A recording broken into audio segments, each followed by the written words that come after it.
आज हम लोग इस वीडियो में समझने वाले हैं अभाज्य गुणनखंड विधि से घनमूल निकालने।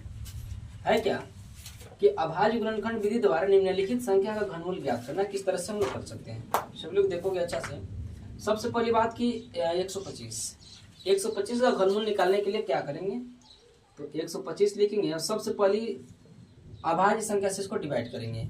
अभाज्य संख्या क्या होता है कि वह ऐसी संख्या जिसकी मात्र 2 फैक्टर हो, जैसे 2 हो गया, 3 हो गया, 5 हो गया, 7 हो गया, ये सब क्या है, अभाज्य संख्या है। तो ठीक है, अभाज्य संख्या यदि हम पहली अभाज्य संख्या से काटेंगे बाबू तो 2 से तो कटेगा नहीं।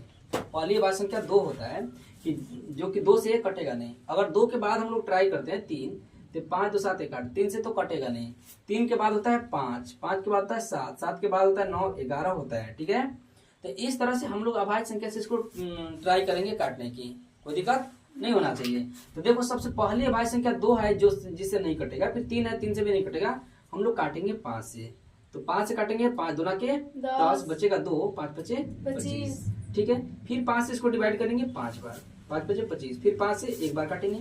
यहाँ तक समझ में सभी कोई क्या आया होगा। ठीक है, और नेक्स्ट हम लोग देखेंगे क्या, सभी को लिखेंगे 125 बराबर लिखेंगे 5 गुना 5 गुना और 5। अब इसका 3 का पेयर करेंगे, यानी कि 3 3 का जोड़ा लगाएंगे।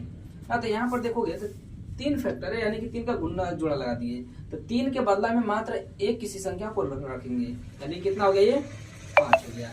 यानी कह सकते हैं कि 125 का जो घनमूल आएगा वो क्या आएगा, 5 आ जाएगा।